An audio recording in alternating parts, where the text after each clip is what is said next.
Hi friends, welcome to MOtOLOOpz.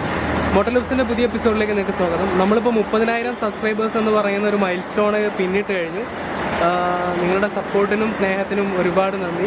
അതിനിടയിൽ നമ്മുടെ video കണ്ടിട്ട് ഒരു ഫാമിലി തൃശ്ശൂരിൽ നിന്ന് വന്ന് കോഴിക്കോടുള്ള റൊട്ടാന മോട്ടോഴ്സിൽ നിന്ന് ടാറ്റയുടെ ടിയാഗോ മേടിച്ചിട്ട് പോയി. ആ ഒരു വീഡിയോ ചെയ്യാൻ എനിക്ക് പറ്റിയില്ല, കാരണം അത് പെട്ടെന്ന് ഡെലിവറി ആയിപ്പോയി. അപ്പോൾ നമുക്ക് അറിഞ്ഞില്ല. ആ സമയം കൊണ്ട് തന്നെ അവർ വണ്ടി എടുത്തുകൊണ്ട് പോയി. അങ്ങനെ ഒരു സന്തോഷം. അവരാരാന്നറിയില്ല. അവർ ഈ വീഡിയോ കാണുകയാണെങ്കിൽ ഒന്ന് കമൻറ്റ് ചെയ്യുക, ആരാണെന്നുള്ളതൊന്ന് കമൻറ്റ് ചെയ്യുക. പിന്നെ നമ്മൾ ഒരു Q&A സെക്ഷൻ ഉണ്ടായിരുന്നു. ആ Q&A നമുക്ക് ചെയ്യാം. ഇപ്പോൾ എന്താ വെച്ചാൽ ഭയങ്കരമായ മഴയാണ് ഇവിടെ. അപ്പോൾ നമ്മൾ മഹീന്ദ്രയിൽ വന്നതാണ്, മഹീന്ദ്ര ബൊലേറോയുടെ അതുപോലെ തന്നെ XUV 311 ഒരു റിവ്യൂവിന് വേണ്ടി വന്നതാണ്. പക്ഷേ പുറത്തിറക്കാൻ പറ്റുന്നില്ല. തൽക്കാലം നമ്മൾ ഈ വണ്ടി ഷോറൂമിനുള്ളിൽ വെച്ചിട്ട് നമ്മൾ ജസ്റ്റ് ഒരു വാക്ക് അറൗണ്ട് പോലെ ചെയ്യുന്നുള്ളൂ. ഡ്രൈവ് ചെയ്യാനുള്ളൊരു ഓപ്ഷൻ കിട്ടിയിട്ടില്ല, കാരണം അത്രയും മഴയുമാണ്. അവർ ഇപ്പം ടെസ്റ്റ് ഡ്രൈവ് ഒക്കെ ഒന്നും അങ്ങനെ കൊടുക്കുന്നില്ല, കാരണം കൊറോണ ഇഷ്യൂസ് കാര്യങ്ങളൊക്കെ ഉള്ളതുകൊണ്ട്. ഞാൻ മാസ്ക് ഇട്ടിട്ടായിരുന്നു ഇത്രയും നേരം. ഞാൻ നിങ്ങൾക്ക് സംസാരിക്കുമ്പോൾ ആളെന്ന് മനസ്സിലാവട്ടെ വിചാരിച്ചിട്ടാണ് മാസ്ക് ഒന്ന് ഊരിയത്. നിങ്ങൾ ആ വീഡിയോ കാണുക. നമ്മൾ SUVയുടെ വീഡിയോ അതുപോലെ തന്നെ ബൊലേറോൻ്റെ വീഡിയോസ് ചെയ്യുന്നുണ്ട്. അതിനുശേഷം നമുക്ക് ഒരു Q&A വീഡിയോ സെറ്റ് ചെയ്യുന്നുണ്ട്. ആ ഒരു Q&A വീഡിയോയിൽ അധികം ചോദ്യമൊന്നും ഒരുപാട് പേര് ചോദിച്ചിട്ടൊന്നുമില്ല, എന്നാൽ പോലും ആ വീഡിയോ നമ്മൾ അടുത്ത് തന്നെ ഇടുന്നതാണ്. അപ്പോൾ ഇതാണ് നമ്മുടെ പുതിയ bs6 ബൊലേറോ എന്ന് പറയുന്നത്. ഒരു പക്ഷേ ഇന്ത്യയിൽ ഏറ്റവും കൂടുതൽ മോഡിഫിക്കേഷന് വിധേയമാകുന്ന വണ്ടികളിൽ ഒന്നാണ് ഈ ബൊലേറോ എന്ന് പറയുന്നത്. അതുപോലെ തന്നെ ഇന്ത്യയിൽ ഏറ്റവും കൂടുതൽ വിറ്റുകൊണ്ടിരിക്കുന്ന SUV എന്നൊരു വിശേഷണം ഉണ്ടായിരുന്നു കുറച്ചു കാലം മുമ്പ് വരെ ബൊലേറോയ്ക്ക്. ഇത് ബൊലേറോയുടെ ഏറ്റവും ബേസ് മോഡലാണ്. ഏറ്റവും കൂടുതൽ ആൾക്കാർ മേടിക്കുന്നതും ബേസ് മോഡലാണ്. എന്നിട്ട് അതിനെ ഓൾട്ടർ ചെയ്തിട്ട് പുതിയ രീതിയിലേക്ക് മാറ്റുകയാണ് ചെയ്യാറ്. അപ്പോൾ ബേസ് മോഡലാണ് നമ്മൾ ആദ്യം കാണിക്കുന്നത്. ഇതുപോലെ തന്നെ ഫുൾ ഓപ്ഷൻ നമ്മൾ കാണിക്കും. ആദ്യം ഇതാണ് ഷോറൂമിൽ സെറ്റ് ചെയ്തിരിക്കുന്നത്. അപ്പം ഫസ്റ്റ് വ്യത്യാസം വന്നത് ഇതിൻ്റെ ഹെഡ് ലാമ്പ് യൂണിറ്റിലാണ്. ഹെഡ് ലാമ്പിൽ നമ്മൾ ഒറ്റ നോട്ടത്തിൽ നോക്കുന്ന സമയത്ത് ഇതൊരു DRL ആണോ എന്ന് തോന്നിപ്പോകും. പക്ഷേ അത് DRL അല്ല, ഒരു ക്രോമിയം എലമെൻ്റ് ആണ്. പക്ഷേ കാണുമ്പോൾ അത് DRL പോലെ തോന്നുന്നുണ്ട്. എന്തുകൊണ്ടാണ് മഹീന്ദ്ര DRL ഒഴിവാക്കിയെന്നറിയില്ല. അത് കൊടുത്തിരുന്നെങ്കിൽ കുറച്ചുകൂടി ഭംഗിയായേനെ.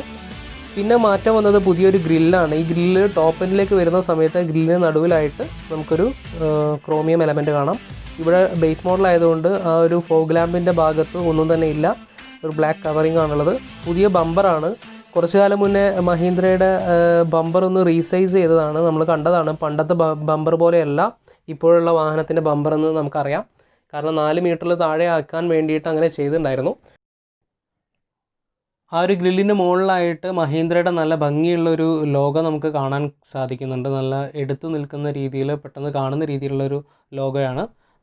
അതുപോലെ തന്നെ ഈ ഒരു ഹെഡ് ലാമ്പാണ് കാര്യമായിട്ടുള്ളൊരു വ്യത്യാസം. ഇതൊരു പുതിയ bs6 വാഹനമാണെന്ന് നമുക്ക് മനസ്സിലാക്കി തരുന്നത്. വാഹനം ഇറങ്ങിയ അന്ന് മുതലുള്ള അതേ ഒരു ഡിസൈനും അതേ ഒരു ബോഡി ഷെല്ലും പ്ലാറ്റ്ഫോമും കാര്യങ്ങളും കൊണ്ടു നടക്കുന്ന വളരെ ചുരുക്കം വാഹനങ്ങളിൽ ഒന്നാണ് ബൊലേറോ എന്ന് പറയുന്നത്. ഒരു പക്ഷേ ഇന്ത്യയിൽ മറ്റു വാഹനങ്ങൾ ഇത്രയും കാലം, ഏകദേശം 20 വർഷത്തിനടുത്തായി ഈ ബൊലേറോ ഇന്ത്യൻ മാർക്കറ്റിൽ എത്തിയിട്ട് ഇങ്ങനെ തന്നെ ഡിസൈനിങ് കൊണ്ടു നടക്കുന്ന വാഹനങ്ങൾ ഇപ്പോഴില്ല എന്നാണ് തോന്നുന്നത്. എന്തായാലും ഇപ്പം bs6 വാഹനത്തിലേക്ക് വരുമ്പോൾ എൻജിനിലാണ് മെയിനായിട്ട് മാറ്റങ്ങൾ സംഭവിച്ചിട്ടുള്ളത്. പുറമോടിയിൽ നമുക്ക് ഈ ഒരു മാറ്റം മാത്രമേ എടുത്തു പറയാൻ പറ്റത്തുള്ളൂ. ബാക്കിയെല്ലാം സെയിം ആണ്. എന്തായിരുന്നു മുൻപുണ്ടായിരുന്ന ബൊലേറോ അത് തന്നെയാണ് ഇപ്പോഴുള്ള ഈ ബൊലേറോ എന്ന് പറയാം. സൈഡ് വ്യൂ ആയാലും ബാക്ക് വ്യൂ ആയാലും ഒക്കെ. പിന്നെ ബാക്ക് സൈഡിലേക്ക് വരുമ്പം ടോപ്പ് എൻഡിൽ ക്ലിയർ ലെൻസ് ആയിട്ടുള്ള ടെയിൽ ലാമ്പാണ് വരുന്നത്. പക്ഷേ ഇത് ബേസ് മോഡൽ ആയതുകൊണ്ട് അതിൻ്റെ ബാക്ക് സൈഡിലുള്ള tail lamp normal tail lamp തന്നെയാണ്. 15 ഇഞ്ചസ് ആയിട്ടുള്ള ഒരു വീലുകളാണ് വരുന്നത്. പക്ഷേ ആ വീലുകൾ ഒക്കെ ഡ്രമ്മുകളാണ്, അല്ലാതെ അലോയ് വീൽ എന്ന് പറഞ്ഞ ഓപ്ഷൻ ഈ ഒരു വാഹനത്തിലില്ല. അത് നമ്മൾ കസ്റ്റമൈസ് ചെയ്യാൻ ഏറ്റവും കൂടുതൽ ആൾക്കാർ വാങ്ങുന്ന വാഹനം ആയതുകൊണ്ടാണ്. പിന്നെ സൈഡിലേക്ക് വരുമ്പം ടോപ്പ് എൻഡിൽ വരുന്ന സമയത്ത് ഇവിടെ സൈഡിലൊക്കെ ആയിട്ടൊരു ഗ്രാഫിക്സ് കാണാം. ഇനി ഇൻറ്റീരിയറിലേക്ക് കടക്കുന്ന സമയത്ത് ബേസ് മോഡലിൽ ഒന്നും തന്നെ ഇല്ല എന്ന് തന്നെ പറയാം. പവർ സ്റ്റിയറിങ്ങും AC മാത്രമേ ബേസ് മോഡലിൽ അവൈലബിൾ ആയിട്ടുള്ളൂ. വേറെ കാര്യമായിട്ടുള്ളൊന്നും തന്നെ ബേസ് മോഡലില്ല. പിന്നെ ഡ്രൈവർ സൈഡ് എയർ ബാഗുകളുണ്ട്. അതുപോലെ തന്നെ നോർമൽ ക്വാളിറ്റിയിലുള്ള പ്ലാസ്റ്റിക്കുകളും കാര്യങ്ങളൊക്കെ തന്നെയാണ്. കാരണം ഇത് മൾട്ടി പർപ്പസിന് വേണ്ടി മാത്രം യൂസ് ചെയ്യുന്ന വാഹനങ്ങൾ പെടുത്താവുന്ന ഒന്നാണ്. ഏറ്റവും കൂടുതൽ ഹൈ റേഞ്ചുകളിലാണ് ബൊലേറോ യൂസ് ചെയ്യുന്നത്. പിന്നെ നമ്മുടെ കേരള സർക്കാരിൻ്റെ ഔദ്യോഗിക വാഹനങ്ങളായിട്ട്, പോലീസുകാരുടെ വാഹനങ്ങളൊക്കെ ആയിട്ട് ഉപയോഗിക്കുന്നതും ഈ ഒരു മഹീന്ദ്രയുടെ ബൊലേറോ ഒക്കെ തന്നെയാണ്. അപ്പോൾ അതുകൊണ്ട് തന്നെ ഇതിൻ്റെ പ്രീമിയംനെസ്സിനല്ല കാര്യം, ഇതിൻ്റെ യൂസബിലിറ്റിയിലാണ് കാര്യം എന്നാണ് എല്ലാവരും പറയുന്നത്. അത് തന്നെയാണ് സത്യം. അല്ലാതെ ഇതിൽ പ്രീമിയംനെസ് കുത്തി കയറ്റിയിട്ട് കാര്യമില്ല. കാരണം ഇത് എന്തിനാണ് യൂസ് ചെയ്യുന്നത്? ആ ഒരു യൂസബിലിറ്റി ഇതിന് കിട്ടുന്നുണ്ടോ എന്ന് മാത്രമാണ് വേണ്ടത്. കാരണം അത്രയും കൂടുതൽ ആൾക്കാർ മേടിച്ചിട്ടുള്ള വാഹനമാണ് ഈ ബൊലേറോ എന്ന് പറയുന്നത്. കുറച്ച് കാലം മുന്നേ വരെ ഏറ്റവും കൂടുതൽ സെയിൽ ചെയ്തുകൊണ്ടിരുന്ന SUVയിൽ നമ്പർ 1 ആയിരുന്നു ബൊലേറോ. ഇപ്പോഴും നമ്പർ 1 നമ്പർ 2 ആദ്യത്തെ 10 എന്തായാലും ബൊലേറോ ഉണ്ടാവും. പക്ഷേ കുറച്ച് കാലം മുന്നേ നമ്പർ 1 SUV ആണ്, മോസ്റ്റ് സെല്ലിങ് SUV ആയിരുന്നു ബൊലേറോ എന്ന് പറയുന്നത്. നല്ല തമ്പ് കോർണറൊക്കെയുള്ള വലിയ സ്റ്റിയറിംഗ് വീലാണ്. കാരണം ഇതൊരു വലിയ വണ്ടി ആയതുകൊണ്ട് തന്നെ അത്യാവശ്യം വലിയൊരു സ്റ്റിയറിംഗ് വീലാണ്. മാനുവൽ ഡിമ്മിങ്ങോട് കൂടിയിട്ടുള്ള ഒരു റിയർ വ്യൂ മിറേഴ്സാണ്. കുഴപ്പമില്ലാത്ത ക്വാളിറ്റി ഉണ്ട്. അതുപോലെ തന്നെ നമുക്ക് ബോണറ്റ് കണ്ടുകൊണ്ട് നല്ല കമാൻഡിങ് പൊസിഷനിൽ നിന്ന് ഡ്രൈവ് ചെയ്യാവുന്ന ഒരു ഡ്രൈവിംഗ് പൊസിഷനാണ്. പിന്നെ അതുപോലെ തന്നെ ഈ വൈപ്പേഴ്സ് നമ്മുടെ വ്യൂവിനെ ചെറുതായിട്ട് ബാധിക്കുന്നുണ്ടോ എന്ന് ചോദിച്ചാൽ ഉണ്ട്. അതുപോലെ തന്നെ ഇത് ബേസ് മോഡൽ ആയതുകൊണ്ട് ഇതിൽ കാര്യമായിട്ടുള്ള മ്യൂസിക് സിസ്റ്റം അങ്ങനെ ഒന്നും തന്നെ ഇല്ല. ഇനി പുറത്തോട്ട് വരുന്ന സമയത്ത് ഞാൻ പറഞ്ഞ പോലെ കാര്യമായിട്ട് ഒരു വ്യത്യാസവും ഈ ഒരു ബോഡി ഷെല്ലിൽ വന്നിട്ടില്ല. ഇതിൽ ആകെയുള്ള മാറ്റം എന്ന് പറയുന്നത് ഇത് bs6 ആണെന്ന് മനസ്സിലാക്കാൻ ഫ്രണ്ടിലുണ്ടാവുന്ന മാറ്റം മാത്രമാണ്. സൈഡിലൊക്കെ സെയിം ആണ്. പിന്നെ ഒരു ക്ലാഡിങ് വരുന്നുണ്ട്, അല്ലെങ്കിൽ ഒരു ഡോർ ബീഡിങ് വരുന്നുണ്ട്. ആ ബീഡിങ് വേണമെങ്കിൽ നമുക്ക് bs6 തിരിച്ചറിയാനുള്ളൊരു മാർഗ്ഗമാണെന്ന് പറയാം. പലരും പിന്നീട് കസ്റ്റമൈസ് ചെയ്യുന്നൊരു കാര്യമാണ്. ഇതിപ്പം കമ്പനി തന്നെ കൊടുക്കുന്നുണ്ട്. ഇതൊരു ബേസ് മോഡൽ വാഹനം ആയതുകൊണ്ട് തന്നെ ഇതിനുള്ളിൽ കാര്യമായിട്ട് ഒന്നും തന്നെ ഇല്ലയെന്ന് തന്നെ പറയാം. നമുക്ക് ടോപ്പ് എൻഡ് നമ്മൾ ഇപ്പം നോക്കും. ഇപ്പം മഴയായതുകൊണ്ടാണ്. ടോപ്പ് എൻഡ് പുറമേ ഉണ്ട്, നമ്മൾ ചെക്ക് ചെയ്യും. ഇപ്പം നമുക്ക് ഇനി ഈ വാഹനത്തിൻ്റെ ബാക്ക് സൈഡിൽ എങ്ങനെയാണ് സീറ്റിംഗ് കംഫർട്ട് കാര്യങ്ങളൊക്കെ നോക്കാം. സീറ്റിംഗ് അപ്പോസ്ട്രി കുഴപ്പമില്ലാത്തൊരു മെറ്റീരിയലാണ് യൂസ് ചെയ്തിരിക്കുന്നത്. ഞാൻ പറഞ്ഞത് ബേസ് മോഡലാണ്. അപ്പോൾ നമ്മൾ വലിയ രീതിയിലുള്ള കാര്യങ്ങൾ പ്രതീക്ഷിക്കാൻ പാടില്ല. ഇനി ഈ വാഹനത്തിൻ്റെ സീറ്റിംഗ് കംഫർട്ട് എങ്ങനെയാണെന്ന് നോക്കാം. ഇപ്പം ഈ കോ ഡ്രൈവർ സീറ്റ് എൻ്റെ അഡ്ജസ്റ്റ്മെൻറ്റിൽ ഇട്ടിരിക്കുകയാണ്. എന്നിട്ട് പോലും എനിക്ക് ഇത്രയും ഒരു ലെഗ് റൂമും ഹെഡ് റൂമൊക്കെ ലഭിക്കുന്നുണ്ട്. പിന്നെ ഒരു സെൻട്രൽ ടണലൊന്നും ഇല്ലാത്തതുകൊണ്ട് കൂളായിട്ട് നമുക്ക് അപ്പുറത്തേക്ക് കടക്കാം. ഡ്രൈവർ സീറ്റ് കംപ്ലീറ്റ് ആയിട്ട് പുറകോട്ടിട്ടിട്ട് സഫീഷ്യൻ്റ് ആയിട്ടുള്ള ലെഗ് റൂമും ഹെഡ് റൂമും കാര്യങ്ങളൊക്കെ നമുക്ക് ലഭിക്കുന്നുണ്ട്. ബാക്ക് സൈഡിലെ സീറ്റുകൾ ഒരു ബെഞ്ച് സീറ്റുകളാണ്. പക്ഷേ ഇത് കുട്ടികൾക്ക് മാത്രം പറ്റുന്ന രീതിയിലുള്ള ഒരു ബെഞ്ച് സീറ്റുകളാണെന്ന് പറയാം. കാരണം ഞാനിരിക്കുന്ന സമയത്ത് എനിക്ക് എൻ്റെ ഹെഡ് മുകളിൽ തട്ടുന്നുണ്ട്, തല മുകളിൽ തട്ടുന്നുണ്ട്. അതുപോലെ തന്നെ വളരെ കുറഞ്ഞൊരു തൈ സപ്പോർട്ട് കാര്യങ്ങളെ ലഭിക്കുന്നുള്ളൂ. വളരെ കൂടുതൽ ഹൈറ്റൊന്നും നമുക്ക് മുകളിലില്ല. തല തട്ടുന്നുണ്ട്. ഞാൻ കുനിഞ്ഞ് തല താഴ്ത്തിയിരിക്കേണ്ട അവസ്ഥയാണ്. അത് കുട്ടികൾക്ക് മാത്രം പറ്റുന്ന രീതിയിലുള്ളൊരു സീറ്റിംഗ് പൊസിഷനാണെന്നേ പറയാൻ പറ്റത്തുള്ളൂ. അധിക നേരം ലോങ് ഡ്രൈവിനൊന്നും ഇരിക്കാനും പറ്റില്ല. കാരണം ഇത് അത്ര ലോങ് ഡ്രൈവിൽ യൂസ് ചെയ്യുന്ന വാഹനമാണെന്ന് പറയാൻ പറ്റില്ല. കാരണം ഇതിൻ്റെ ബാക്ക് സൈഡിൽ വരുന്നത് ലീഫ് സ്പ്രിങ് സസ്പെൻഷനൊക്കെ ആയതുകൊണ്ട് കുറച്ച് ചാട്ടം കൂടുതലായിരിക്കും. അത് സ്വാഭാവികമാണ്. ലീഫ് സ്പ്രിങ് വരുന്നതൊക്കെ അങ്ങനെ തന്നെയാണ് വരിക. ഇതിൽ നമുക്ക് സ്റ്റോറേജ് സ്പേസ് ഇങ്ങനെ ഈ ഒരു 2 സീറ്റുകളും ഫോൾഡ് ചെയ്തിട്ട് സ്റ്റോറേജ് സ്പേസ് കൂട്ടാൻ പറ്റും. അല്ലാത്ത സമയത്ത് നമുക്ക് ആവശ്യമുള്ള സമയത്ത് ഇത് സീറ്റായിട്ട് യൂസ് ചെയ്യാം. അല്ലാത്ത സമയത്ത് നമുക്ക് മടക്കി വെച്ചിട്ട് സ്റ്റോറേജ് സ്പേസ് കൂട്ടാൻ പറ്റും. പിന്നെ ഇതിൻ്റെ ടൂളുകളും കാര്യങ്ങളൊക്കെ ഈ സീറ്റിൻ്റെ താഴെയായിട്ടും സൈഡിലായിട്ട് ജാക്കി കാര്യങ്ങളൊക്കെ വെച്ചിട്ടുണ്ട്. നല്ല നീറ്റായിട്ട് അത് അറേഞ്ച് ചെയ്തിട്ടുണ്ട്. പക്ഷെ നമുക്ക് കാണാൻ പറ്റുന്ന രീതിയിലാണെന്നേ ഉള്ളൂ. പിന്നെ പുറകിലായിട്ട് സ്റ്റെപ്പിന് പിടിപ്പിച്ച് കാണാം. അതിൻ്റെ മുകളിൽ ബൊലേറോയുടെ ഒരു ബാഡ്ജിങ്ങും നമ്മുടെ മഹീന്ദ്രയുടെ ഒരു എംബ്ലവും കാര്യങ്ങളൊക്കെ കൊടുത്തിട്ടുണ്ട്. ഈ ഭാഗത്തായിട്ടാണ് അതിൻ്റെ ഫ്യൂവൽ ഫില്ല് ചെയ്യുന്ന ക്യാപ്പ് കാണുന്നത്. നേരെ ഓപ്പോസിറ്റ് സൈഡിൽ ഇതേപോലുള്ളൊരു ഓപ്പണിങ് കാണാം. പക്ഷെ അത് ഉള്ളിലൂടെ മാത്രമേ ഓപ്പൺ ചെയ്യാൻ പറ്റുള്ളൂ. അതുകൊണ്ട് തന്നെ അത് നമ്മൾ ഈ ഒരു മെക്കാനിക്കൊക്കെ വർക്ക് ചെയ്യുന്ന സമയത്ത് മാത്രമേ ഓപ്പൺ ചെയ്യുള്ളൂ.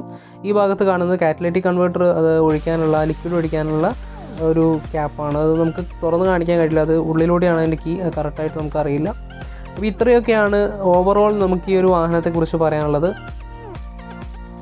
ഇനി നമുക്ക് ടോപ്പ് എൻഡ് bs6 വാഹനം ഒന്ന് നോക്കാം. ഇപ്പോഴും മഴ പെയ്തുകൊണ്ടിരിക്കുകയാണ്. അതുകൊണ്ട് തന്നെ കൂടുതലായിട്ട് ക്യാമറ എടുത്ത് എനിക്ക് പുറത്ത് ഇറങ്ങാൻ പറ്റില്ല. അതുകൊണ്ട് എന്നെക്കൊണ്ട് പറ്റുന്ന രീതിയിൽ ഞാൻ ചെയ്യുന്നുണ്ട്, ഒന്ന് ക്ഷമിക്കുക. ഇപ്പം മെയിനായിട്ടുള്ള വ്യത്യാസം എന്ന് പറഞ്ഞാൽ ബമ്പറിൽ 2 ഫോഗ് ലാമ്പ് യൂണിറ്റുകൾ വന്നിട്ടുണ്ട്. അതുപോലെ തന്നെ ഗ്രില്ലിൽ ഞാൻ പറഞ്ഞു 2 ക്രോമിയം ലൈന് വരുന്നുണ്ട്. അതാണ് നമുക്ക് പെട്ടെന്ന് ഇത് ടോപ്പ് എൻഡ് മോഡലാണെന്ന് തിരിച്ചറിയാനുള്ള ഒരു മാർഗ്ഗം എന്ന് പറയുന്നത്. വേറെ കാര്യമായിട്ടുള്ള വ്യത്യാസം ടോപ്പ് എൻഡുമായിട്ട് അല്ലെങ്കിൽ ബേസ് മോഡലായിട്ട് ഡിസൈൻ പരമായിട്ട് വ്യത്യാസമില്ല. ഈ 2 എലമെൻറ്റുകളാണ് നമുക്കിത് ടോപ്പ് എൻഡ് ആണെന്ന് മനസ്സിലാക്കി തരുന്നത്. ഇനി ഇതിൻ്റെ ഇൻറ്റീരിയർ ഭാഗങ്ങളിലേക്ക് നമുക്ക് കടക്കണം. അതിന് മുന്നേ സൈഡിലേക്ക് നോക്കുന്ന സമയത്ത് നമ്മൾ കാണുന്നത് ഒരു ഗ്രാഫിക്സ് ഉണ്ടെന്ന് ഞാൻ നേരത്തെ പറഞ്ഞിട്ടുണ്ടായിരുന്നു. ആ ഗ്രാഫിക്സ് ആണ് മെയിനായിട്ട് ഇത് ഒരു ടോപ്പ് എൻഡ് വെഹിക്കിളാണെന്ന് മനസ്സിലാക്കുന്നത്. ഈ ഒരു ഗ്രാഫിക്സ് നമുക്ക് ബേസ് മോഡൽ അവൈലബിൾ അല്ല. അതുപോലെ തന്നെ ബോഡി കളറായിട്ടുള്ള മിറർ നമുക്ക് ബേസ് മോഡലിൽ അവൈലബിൾ അല്ല. അത് മാത്രമാണ് സൈഡിലേക്ക് വരുമ്പോഴുള്ള വ്യത്യാസം. ഇത്രയും കാര്യങ്ങളാണ് മെയിനായിട്ട് നമുക്ക് ടോപ്പ് എൻഡിൽ വരുന്ന ഒരു വ്യത്യാസം എന്ന് പറയുന്നത്. ഇനി ഇൻറ്റീരിയറിലാണ് മാറ്റങ്ങളുള്ളത്. ഇൻറ്റീരിയറിൽ അപ്രോച്ച് മാറിയിട്ടുണ്ട്. അതുപോലെ തന്നെ ഫേക്ക് വുഡ് ഫിനിഷുകൾ കാണാം. അതുപോലെ ഒരു കോഫി ബ്രൗൺ കളറിലുള്ള ഡാഷ്ബോർഡാണ്. കുറച്ചുകൂടി ക്വാളിറ്റി ഒരു ഫീലും ഫിറ്റും ഫിനിഷും നമുക്ക് ടോപ്പ് എൻഡിൽ ഫീൽ ചെയ്യുന്നുണ്ട് പറയാം. ഇത് PDA ചെക്കപ്പ് കഴിയാത്ത വാഹനമാണ്, അതുകൊണ്ട് തന്നെ പല സാധനങ്ങളും ഇതിൽ ഫിറ്റ് ചെയ്തിട്ടില്ല. ഇവിടെ താഴ്ഭാഗത്തായിട്ട് നമുക്ക് ഈ ഒരു AC വെൻ്റ് താഴെയായിട്ടൊരു ഇൻഫർടൈൻമെൻറ്റ് യൂണിറ്റ് വരുന്നുണ്ട്. അത് സെറ്റ് ചെയ്തിട്ടില്ല, വാഹനത്തിൽ ഫിറ്റ് ചെയ്തിട്ടില്ല. അത് ഈ ഗ്ലോ ബോക്സിലുണ്ട്, ഞാനതുകൊണ്ട് അത് കാണിക്കുന്നില്ല. ഇനി മീറ്റർ കൺസോളിലേക്ക് വരുന്ന സമയത്ത് നമുക്ക് ഫുള്ളി ഡിജിറ്റൽ ആയിട്ടുള്ളൊരു മീറ്ററാണ്. അതുപോലെ തന്നെ ഈ ഒരു ഭാഗത്തുള്ള ഡിസ്പ്ലേയിൽ നമുക്ക് വാഹനത്തെക്കുറിച്ചുള്ള ബേസിക് ഇൻഫർമേഷൻ ആയിട്ടുള്ള distance to MT, trip A, trip B, എത്രയാണ് നമ്മൾ ആവറേജ് ഫ്യൂൽ എഫിഷ്യൻസി, ഇതൊക്കെ നമുക്കിതിൽ കാണാൻ കഴിയും. ഇത്രയും കാര്യങ്ങളൊക്കെ ഉള്ളൂ. ഈ ഒരു പാനലിനിടയിലായിട്ടാണ് നമുക്ക് ഹസാർഡ് ലൈറ്റിൻ്റെ സ്വിച്ച് കാണാൻ പറ്റുന്നത്. ഇതൊക്കെ തന്നെ നമുക്ക് ഈ ഒരു വാഹനത്തെക്കുറിച്ച് ഇൻറ്റീരിയർ ഭാഗത്ത് പറയാനുള്ളൂ. ഇൻറ്റീരിയറിൻ്റെ ഭംഗിയോ അല്ലെങ്കിൽ ഇതിൻ്റെ ഒരു പ്രീമിയംനെസ്സോ നോക്കിയിട്ടല്ല ഈ വാഹനം മേടിക്കാൻ ഓരോരുത്തർ വരുന്നത്. അവരുടെ ആഗ്രഹം, അവരുടെ ആവശ്യം എന്ന് പറയുന്നത് മിക്കവാറും ഓഫ് റോഡിങ്ങും ഹൈ റേഞ്ചിലുള്ള യാത്രകളും അതുപോലെ തന്നെ സാധനങ്ങൾ കയറ്റി കൊണ്ടുപോകുക, ഇതൊക്കെയാണ് കൂടുതലായിട്ടുണ്ടാവുക. അതിനൊക്കെ പറ്റിയ വാഹനമാണെന്ന് നമുക്ക് തെളിയിച്ച വാഹനമാണ് ബൊലേറോ. ഇനി ഗ്ലോ ബോക്സിലേക്ക് നോക്കുന്ന സമയത്ത് നമുക്ക് നോർമലായിട്ടൊരു പോക്കറ്റ് കാണാം. കാര്യമായിട്ടൊന്നും തന്നെ അതിൻ്റെ അകത്തില്ല. ഒരു ഹാൻഡിൽ ബാർ തന്നിട്ടുണ്ട്, അത് നല്ലൊരു ക്വാളിറ്റിയിൽ നമുക്ക് പിടിച്ചിരിക്കാൻ പറ്റുന്ന കുറച്ച് ഹാർഡായിട്ടുള്ളൊരു പ്ലാസ്റ്റിക് കൊണ്ട് നിർമ്മിച്ചതാണ്. ഇത്രയാണ് നമുക്ക് മെയിനായിട്ട് വരുന്ന മാറ്റങ്ങളെന്ന് പറയുന്നത്. ഇൻറ്റീരിയർ ഭാഗത്ത് ടോപ്പ് എൻഡിൽ ഇത്രയും കാര്യങ്ങളൊക്കെ വരുന്നുള്ളൂ. അതിൽ ഞാൻ പറഞ്ഞു PDA ചെക്കപ്പ് കഴിയാത്തതുകൊണ്ട് അതിൻ്റെ മ്യൂസിക് സിസ്റ്റം ഒന്നും അവർ ഫിറ്റ് ചെയ്തിട്ടില്ല, അതുകൊണ്ട് നമുക്കത് കാണാൻ പറ്റിയിട്ടില്ല. അതുകൊണ്ട് അവിടെ ഒരു ഫിറ്റ് ചെയ്യാനുള്ള സംഗതി വണ്ടിയുടെ അകത്തുണ്ട്, പക്ഷെ അത് ഫിറ്റ് ചെയ്തിട്ടില്ല. ഇതിന് താഴെയായിട്ട് നമുക്ക് സ്വിച്ചുകൾ കാണാം. പിന്നെ നമുക്ക് ആ ഗിയർ ലിവർ നോക്കുക. ഗിയർ ലിവറിന് എങ്ങനെയായാലും ഒരു വൈബ്രേഷൻ ഉണ്ടാവാറുണ്ട്. അത് ഈ ബൊലേറോയ്ക്ക് ഉണ്ട്, അത്രയ്ക്ക് അങ്ങോട്ട് വൈബ്രേഷൻ ഇല്ലയെന്നേ ഉള്ളൂ. സ്റ്റാർട്ട് ചെയ്യുന്ന സമയത്ത് ബൊലേറോയുടെ ഒരു ഗിയർ ലിവർ ജസ്റ്റ് ഒന്ന് വൈബ്രേറ്റ് ചെയ്യും, കാരണം ഇതൊരു ട്രക്ക് ബേസ് ചെയ്തിട്ടുള്ള വാഹനമാണ്, അതുകൊണ്ടാണ്. പിന്നെ ഇതിൽ എനിക്ക് ഇഷ്ടപ്പെടാത്തൊരു കാര്യം, ഇതിൻ്റെ ഫുൾ വിൻഡോസിൻ്റെ കൺട്രോൾസ് മൊത്തം വരുന്നത് ഈ ഒരു ഭാഗത്തായിട്ടാണ്. നമുക്ക് അത്രയ്ക്ക് അങ്ങോട്ട് യൂസ്ഫുള്ളായിട്ട് പെട്ടെന്ന് തുറക്കാനൊക്കെ കുറച്ച് ബുദ്ധിമുട്ടായിരിക്കും. അത് ഒരുപക്ഷെ ഇത് ബൊലേറോ ഓടിച്ച ആൾക്കാർക്ക് ഒരു പ്രശ്നം ഉണ്ടാവില്ല, കാരണം ബൊലേറോയിൽ പണ്ട് മുതലേ അങ്ങനെയാണ്. നമുക്ക് കാറൊക്കെ യൂസ് ചെയ്ത് വരുന്ന ആൾക്കാർക്ക് ബൊലേറോയിൽ ഇങ്ങനെ ഒരു സംഗതി കാണുന്ന സമയത്ത് ഒരു ബുദ്ധിമുട്ടുണ്ടാവും. സ്വിച്ച് ക്വാളിറ്റിയും കാര്യങ്ങളൊക്കെ അത്രയും നല്ല ക്വാളിറ്റി തന്നെയാണ്, നല്ല പ്ലാസ്റ്റിക്കുകളൊക്കെ തന്നെയാണ് യൂസ് ചെയ്തിരിക്കുന്നത്. ഞാൻ പറഞ്ഞല്ലോ, ഇതിൻ്റെ പ്രീമിയംനെസ് നോക്കിയിരിക്കരുത്, കാരണം ഇതിൻ്റെ യൂസബിലിറ്റിയാണ് ഏറ്റവും ഇമ്പോർട്ടൻറ്റ്. അതിന് ബൊലേറോ നമ്പർ 1 ആണ്. ടോപ്പ് എൻഡിൽ വരുമ്പോൾ നമുക്ക് ഈ ഡോർ പാഡിൽ നമ്മുടെ പവർ വിൻഡോൻ്റെ സ്വിച്ചുകളും കാര്യങ്ങളും നൽകിയിട്ടുണ്ട്. പക്ഷേ ഈ ഒരു വലിയ വാഹനമായിട്ട് പോലും ബാക്ക് സൈഡിലേക്ക് ഇതിന് ഒരു AC വെൻ്റ് പ്രൊവൈഡ് ചെയ്തിട്ടില്ല. ഒരുപക്ഷെ ഇതിൻ്റെ യൂട്ടിലിറ്റി മാത്രം മുന്നിൽ കണ്ടത് കൊണ്ടായിരിക്കാം അതൊക്കെ ഒഴിവാക്കിയിട്ട് മാക്സിമം ബഡ്ജറ്റ് കുറച്ചതെന്ന് എനിക്ക് തോന്നുന്നു. ഇത്രയാണ് പുറകോട്ട് വരുമ്പോഴുള്ള ഒരു കാര്യങ്ങൾ എന്നൊക്കെ പറയുന്നത്. നല്ല ക്വാളിറ്റി ഉണ്ട്. ഒരു ടോപ്പ് എൻഡ് വെഹിക്കിളിന് അത്യാവശ്യം നല്ല ക്വാളിറ്റി പ്രൊവൈഡ് ചെയ്തിട്ടുണ്ട്. നല്ല രീതിയിലുള്ളൊരു അപ്പോസ്ട്രി കാര്യങ്ങളൊക്കെ നൽകിയിട്ടുണ്ട്. ഇനി എൻജിൻ സൈഡ് നോക്കുന്ന സമയത്ത് നമുക്ക് MOTOLOOpz എൻജിൻസാണ് പുതിയ BS6 ബൊലേറോയിൽ വരുന്നത്. ഈ engine maximum 55.9 kW power produce ചെയ്യുന്നുണ്ട്. 3600 RPM ഈ ഒരു മാക്സിമം പവർ പ്രൊഡ്യൂസ് ചെയ്യുന്നത്. അതുപോലെ തന്നെ 210 Nm ടോർക്കും ഈ ഒരു എൻജിൻ തരുന്നുണ്ട്. നല്ല പെർഫോമൻസ് തരുന്ന ഒരു കിടിലൻ എൻജിൻ തന്നെയാണ് ഈ ഒരു ബൊലേറോയിൽ വന്നിരിക്കുന്ന ഈ ഒരു MOTOLOOpz എൻജിൻ എന്ന് പറയുന്നത്. അതുപോലെ ഈ ഒരു വാഹനം മാക്സിമം തരുന്നൊരു മൈലേജ് കമ്പനി പറയുന്നത് ഒരു 16 കിലോമീറ്ററൊക്കെയാണ്. നമുക്കൊരു ഡെയിലി യൂസിൽ ഒരു 10 മുതൽ 12 കിലോമീറ്ററിനിടയിലൊക്കെ ലഭിക്കാറുണ്ടെന്നാണ് പറയുന്നത്. 8,37,000 മുതൽ 10,47,000 വരെയൊക്കെയാണ് ഈ ഒരു വാഹനത്തിൻ്റെ ഓൺ റോഡ് പ്രൈസ് വരുന്നത്. അപ്പോൾ കൂടുതൽ വിവരങ്ങൾക്ക് കോൺടാക്റ്റ് ചെയ്യാനായിട്ട് ഒരു നമ്പർ ഇറമോട്ടോസിനൊരു എൻ്റെ ഫ്രണ്ടിൻ്റെ ഒരു നമ്പർ ഞാൻ ഈ ഒരു വീഡിയോയുടെ ഡിസ്ക്രിപ്ഷനിലും അതുപോലെ തന്നെ കമൻറ്റ് ബോക്സിൽ നൽകുന്നുണ്ട്.